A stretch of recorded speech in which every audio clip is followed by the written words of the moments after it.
जनकल्याण न्यूज में आपका स्वागत है। आइए देखते हैं इस हफ्ते की कुछ महत्वपूर्ण खबरें।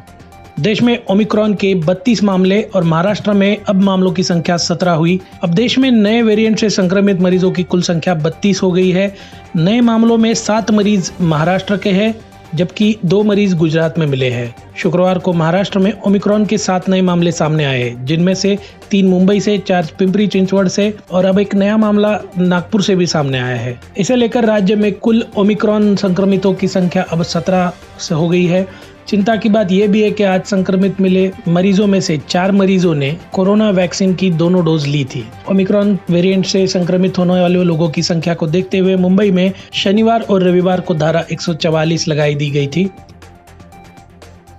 महाराष्ट्र से एक और अच्छी न्यूज ये है कि कोरोना वायरस के नए वेरिएंट ओमिक्रॉन से संक्रमित महाराष्ट्र का पहला मरीज अब पूरी तरह से ठीक होकर बुधवार को ही अपने घर लौट गया था। पेशे से मरीन इंजीनियर 33 वर्ष के इस शख्स को कल्याण डोंबिवली नगर पालिका क्षेत्र में स्थित उनके घर पर ही क्वारंटाइन रखा गया है।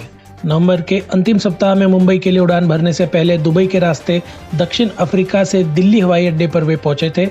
कोरोना संक्रमित होने की पुष्टि के बाद इनकी जीनोम सीक्वेंसिंग कराई गई थी, जिसमें इन्हें ओमिक्रॉन वेरिएंट से संक्रमित पाया गया। इस शख्स को कोरोना की वैक्सीन नहीं लगी थी, क्योंकि वो एक निजी मर्चेंट नेवी जहाज पर काम कर रहे थे। इसकी वजह से वो कोरोना टीका नहीं लगा पाए थे। महाराष्ट्र स्वास्थ्य विभाग के मुताबिक राज्य में अब तक ओमिक्रॉन से 7 लोग ठीक भी हो चुके हैं और उन्हें अस्पताल से डिस्चार्ज करके घर भेज दिया गया है और बाकी लोगों का इलाज भी जारी है।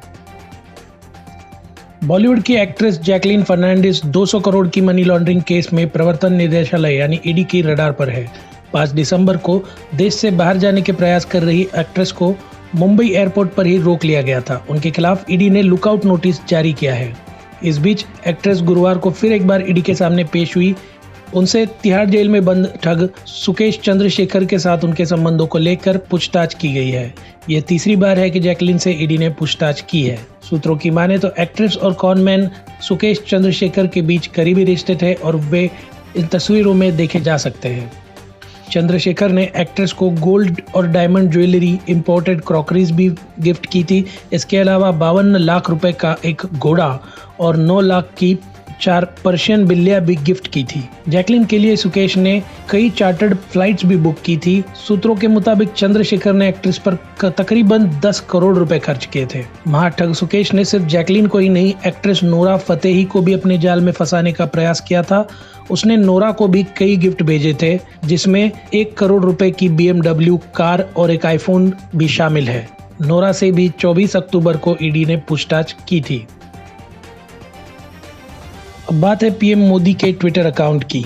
देर रात को पीएम मोदी का ट्विटर अकाउंट हैक हुआ। हैकर्स ने बिटकॉइन लीगल करने का ट्वीट किया, जिससे इंटरनेट पे तहलका मच गया। प्रधानमंत्री नरेंद्र मोदी का ट्विटर अकाउंट हैकर्स द्वारा हैक कर लिया गया था। उसके बाद रात को 2:11 पर इससे एक ट्वीट किया गया। ट्वीट में दावा किया गया था कि भारत ने बिटकॉइन को ऑफिशियली कानूनी मान्यता प्रदान कर दी है और सरकार ने 500 बिटकॉइन खरीदकर लोगों में बांट रही है। कुछ मिनट बाद यह ट्वीट डिलीट भी कर दिया गया। उसके बाद दोबारा इसी प्रकार का एक और ट्वीट किया गया, उसे भी कुछ देर बाद डिलीट कर दिया गया। लेकिन तब तक स्क्रीनशॉट वायरल हो चुके थे और इस गड़बड़ी के कुछ देर बाद 3:15 बजे पीएमओ ने ट्वीट करके बताया कि पीएम नरेंद्र मोदी के ट्विटर हैंडल से छेड़खानी हुई है, जिसे अब सुधार लिया गया है। वही इसी दौरान किए गए ट्वीट को अनदेखा किया जाना चाहिए।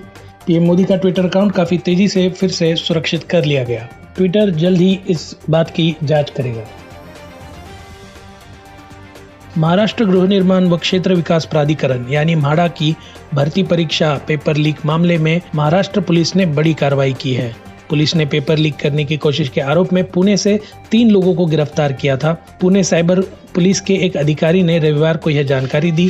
पुलिस ने बताया कि एक सॉफ्टवेयर कंपनी के कर्मचारी समेत 3 लोगों को गिरफ्तार कर लिया गया है। 2 अन्य आरोपी बुल्ढाना जिले के रहने वाले हैं।